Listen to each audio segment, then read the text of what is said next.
Olá, meus caros, de volta aí com o estudo do Direito Civil. A gente está se preparando para o 16º Exame Nacional de Ordem e estamos resolvendo questões sobre direito das obrigações, né? Aula passada, terminei falando um pouquinho sobre solidariedade, tema importante, e vamos aqui para a nossa próxima questão, uma questãozinha recente aí, né? OAB FGV agora de 2014, olha, tá aqui, tá ok? 2014. Muito bem. E falando sobre um tema que é importantíssimo, olha aqui, ó. Transmissão das obrigações, né? Então, logo de cara, antes de eu ler a questão, deixa eu falar aqui para vocês o seguinte, olha. Se eu tenho uma obrigação qualquer, posso representá-la por A, credor, ok? E B, vou botar aqui embaixo, olha só, e B, devedor.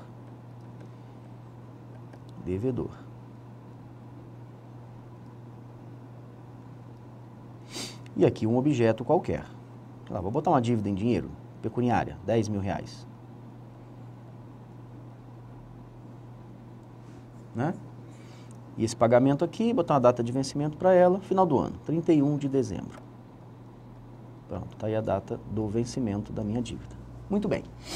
Se eu tenho essa obrigação civil, o legislador pensa assim, olha, nessa obrigação existe a possibilidade de você modificar o polo ativo, ou seja, de uma outra pessoa ficar no lugar deste credor. Vou botar um C aqui, ó. Um C.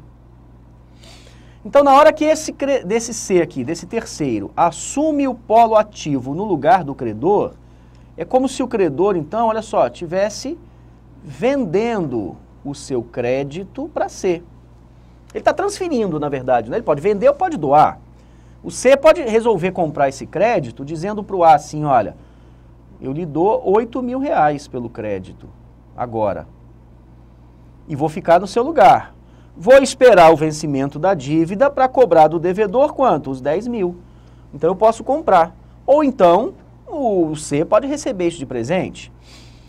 Esse contrato, esse negócio jurídico feito entre o credor e um terceiro, eu vou chamar de cessão de crédito.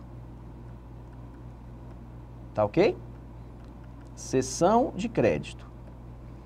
É, portanto, o negócio jurídico feito entre o credor da obrigação primitiva, que eu vou chamá-lo, olha o nome que eu vou dar para ele, olha, de cedente, que é quem está cedendo, que é quem está transferindo o crédito, e o cessionário, que é quem vai ficar no lugar,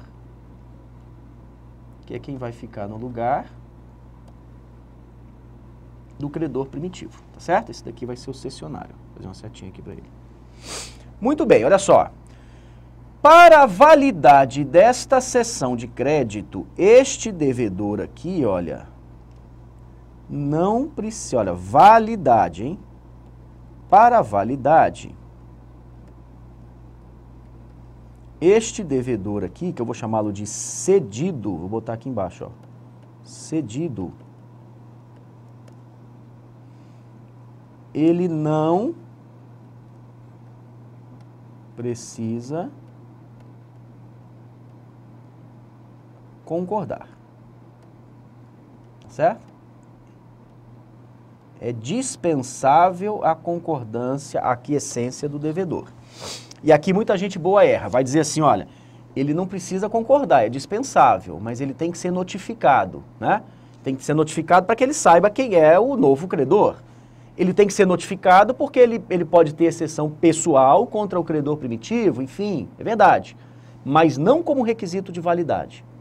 Para a validade de uma cessão de crédito, o cedido não precisa concordar e nem precisa ser notificado. Então, vou botar aqui embaixo, ó. Não, cuidado que aqui muita gente peca, hein? Não precisa ser notificado.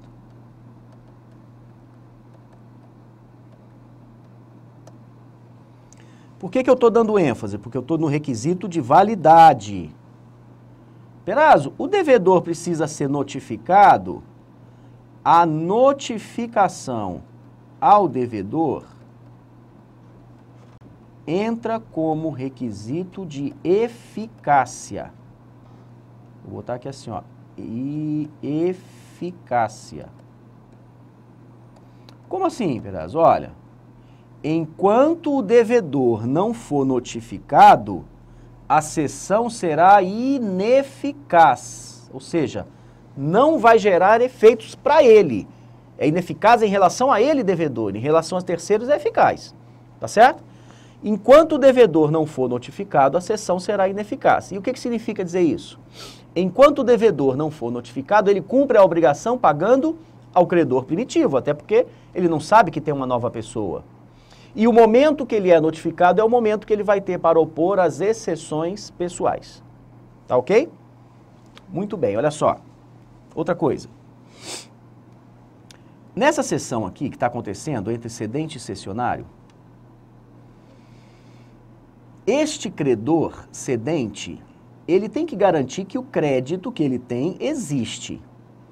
Mas ele não garante que o devedor estará solvente no dia 31 de dezembro. Tá certo? Esta sessão, ela vai ser chamada sessão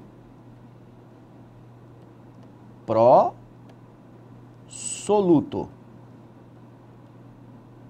que é a regra geral. A regra geral é que a cessão seja pró-soluto, ou seja, o cedente não garante a solvência. Eu tenho que garantir a existência da dívida, mas não a solvência do devedor. Tá certo? Esse é o risco de quem está comprando o crédito. Agora, o que pode acontecer, que não é a regra geral, mas o que pode acontecer é de o credor cedente garantir a solvência. E aí ele vai fazer uma sessão pró-solvendo, que, repito, não é a regra geral, certo? Sessão pró-solvendo. Vou botar assim, ó, garante a solvência. Para isso acontecer, eu preciso de uma cláusula especial. Tá ok? E tem mais, quando a sessão for pró-solvendo, que não é a regra geral, ou seja, o cedente está garantindo ao cessionário que o devedor tem patrimônio, se o devedor for insolvente, ele não vai garantir com o cumprimento da obrigação, pagando os 10. Ele vai simplesmente devolver o valor recebido. Tá ok? Muito bem. Isso daí é cessão de crédito. Rapidamente, eu posso dizer o seguinte, olha, hoje em dia, o legislador permite também, ou pelo menos ele imaginou, a possibilidade de este devedor aqui, olha, transferir o seu débito a uma outra pessoa. Vou botar aqui um D, ó. A um novo devedor. E aí, se há uma terceira pessoa assumindo o polo passivo, eu vou chamar isso daqui de assunção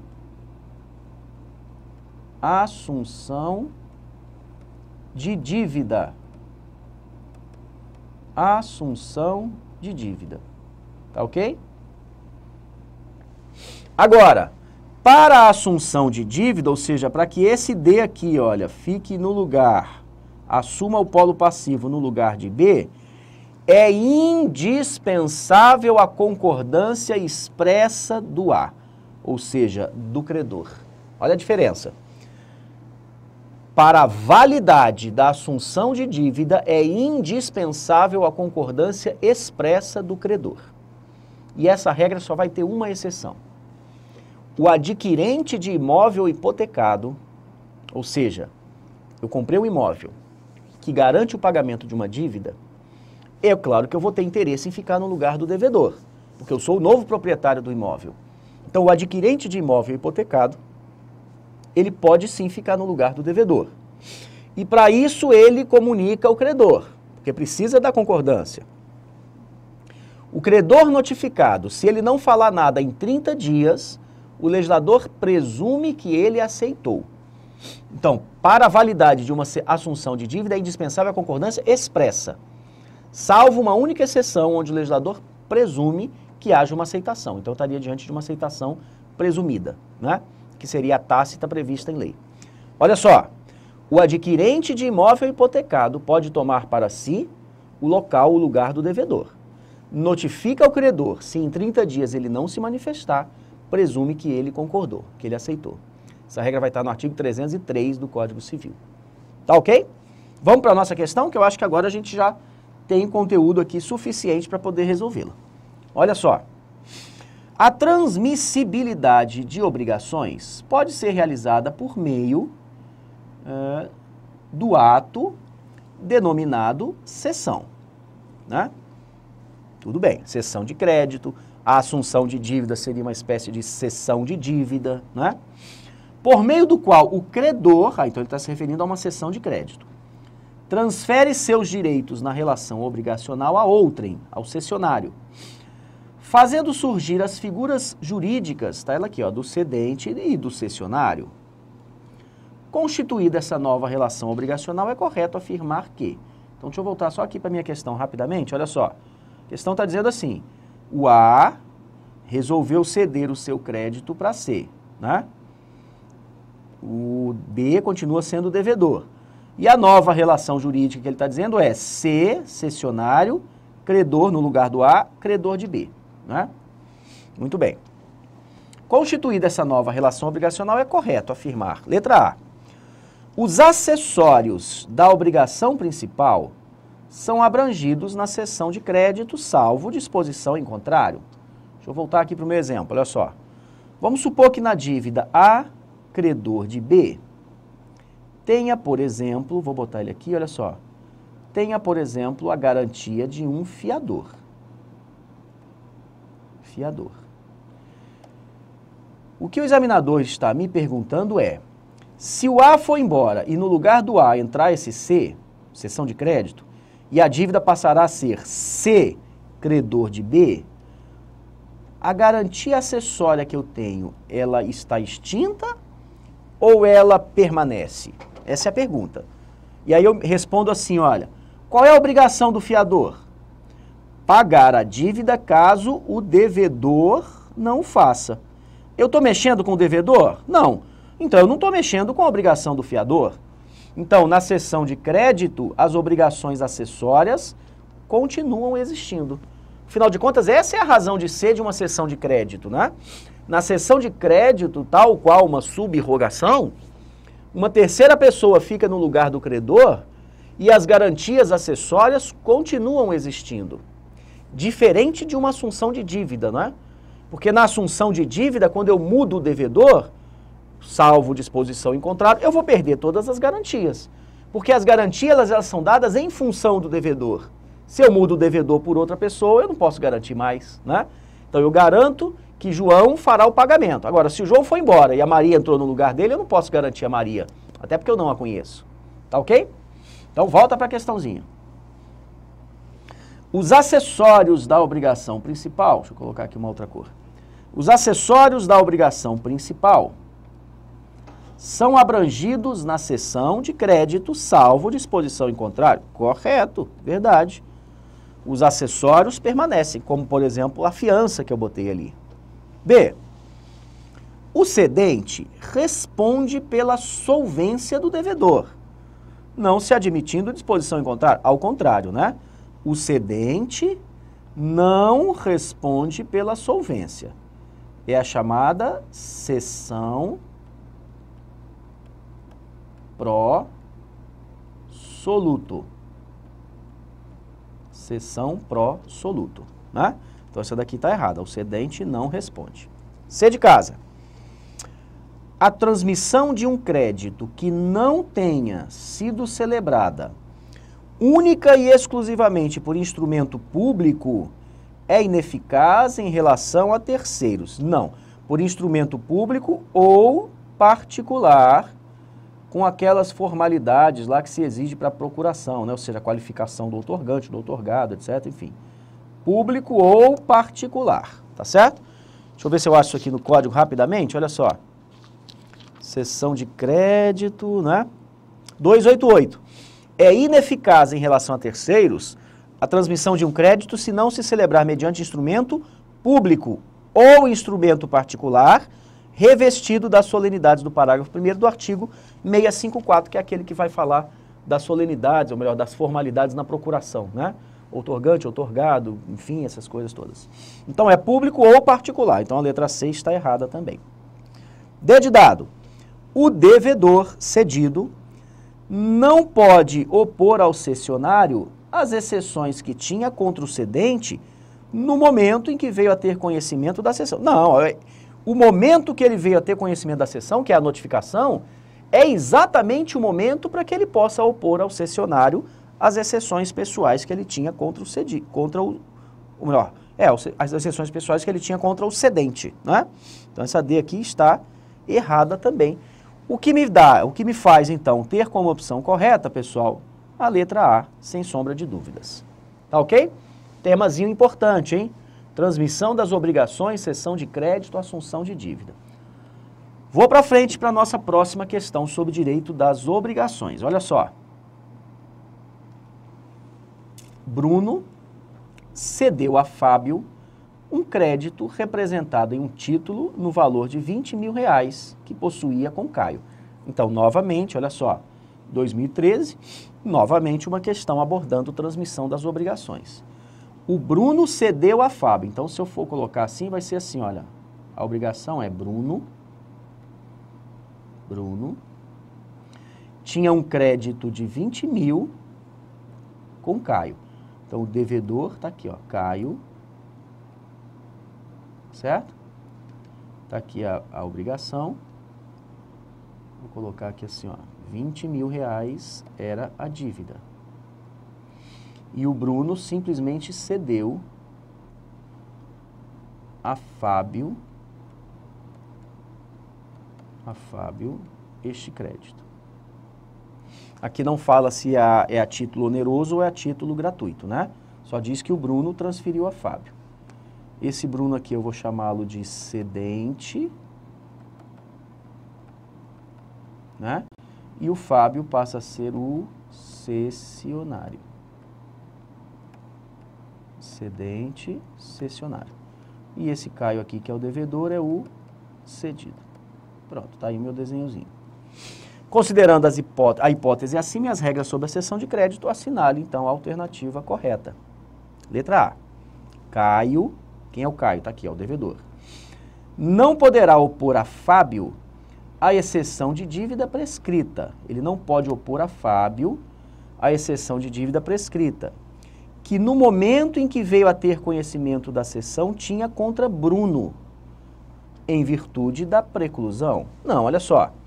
O momento em que Caio veio a ter conhecimento da cessão, que geralmente é o momento da notificação, é o momento que ele tem para opor as exceções pessoais contra o cedente. Então, ele vai guardar isso para opor contra o cessionário.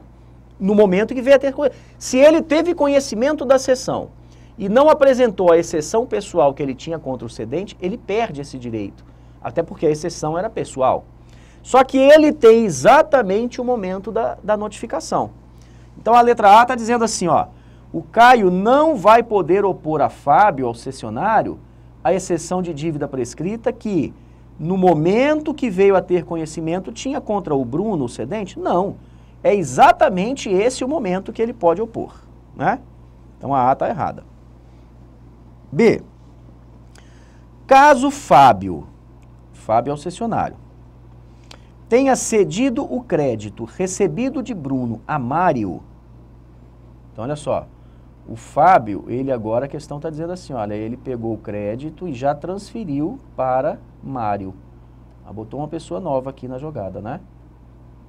Certo? Mário. Caso Fábio tenha cedido o crédito recebido de Bruno a Mário e este posteriormente ceda o crédito a Júlio, então o Mário já pegou aqui, olha, e já transferiu também para o Júlio. Várias sessões. Prevalecerá a cessão de crédito que se completar com a tradição do título cedido. Olha só. eu vou precisar ler um artigo para vocês de cessão de crédito que fala quando houver várias cessões ao mesmo tempo. Olha só. 291. Ocorrendo várias cessões do mesmo crédito, prevalece a que se completar com a tradição do título do crédito cedido. Então ele está imaginando aqui, olha, que essa dívida é representada por um título e esse título vai sendo transferido. Então, como eu tenho várias cessões, quem é o novo credor? Bruno transferiu para Fábio, que transferiu para Mário, que transferiu para Júlio. Então, a lei diz o seguinte, olha, prevalecerá a cessão de quem tiver o título. Então, quando houve a tradição do título cedido. Tá certo? Isso daí vai estar no artigo 291. Vou botar aqui embaixo, olha, 291 do Código Civil. O que faz que a letra B, com que a letra B seja correta. Mas vamos ler as demais, né? Para a gente não ter nenhuma dúvida. C. Bruno, ao ceder a Fábio crédito a título oneroso, agora foi importante a questão, olha só. Ele está dizendo que o Bruno cedeu a título oneroso. Então, o Fábio comprou esse crédito aqui. Tá certo? Não ficará responsável pela existência do crédito ao tempo em que cedeu, salvo por expressa garantia. Ao contrário, né? O Bruno, ele é responsável pela existência. Ele só não é responsável pela solvência do devedor. Tá ok? Então, essa daqui está errada. Letra D. Conforme regra geral disposta no Código Civil, Bruno será obrigado a pagar a Fábio o valor correspondente ao crédito caso Caio se torne insolvente. Não, porque a gente está vendo que a cessão, em regra, ela é pró-soluto, né? Em exceção é que eu tenho a cessão pró-solvente, tá certo? Então essa daqui também não é, porque eu não sou obrigado a pagar, a responder pela obrigação caso haja insolvência. Então o que faz, pessoal? Com que a letra B, por força do artigo 291, seja a alternativa correta aí nessa nossa questão. Tá ok? Vamos lá para a próxima. OAB, questãozinha recente, né, de 2014 agora, olha só. A de implemento, etc, e por aí vai. João é locatário de um imóvel residencial, de propriedade de Marcela. Vejam, aqui a gente está fazendo direito das obrigações, e direito das obrigações, a obrigação surge de um contrato, basicamente, né? Então, contratos e direito das obrigações são temas muito conexos, claro. E vocês sabem que, geralmente, ultimamente, as provas da OAB, eles estão colocando o enunciado como sendo um contrato qualquer, como nesse caso aqui, um contrato de locação, uma fiança, enfim, um comodato, o que for. E aí, diante daquele enunciado, eles podem formular perguntas que envolvem parte geral, obrigações, os próprios contratos, enfim, etc, né? Os direitos reais, o que for. Muito bem. João é locatário de um imóvel residencial de propriedade de Marcela, pagando mensalmente o aluguel por meio da entrega pessoal da quantia ajustada. Então, vou botar aqui assim, olha, o João... Ah, não, é locatário, vou botar ali embaixo. Só um pouquinho. Vou botar assim, ó. João, embaixo. João é devedor do aluguel, né? Por isso que eu estou colocando ali embaixo. É locatário de um imóvel de propriedade de Marcela. Tá ela aqui, ó. Marcela. E ele é obrigado a pagar o aluguel, né? Então tá aqui, ó.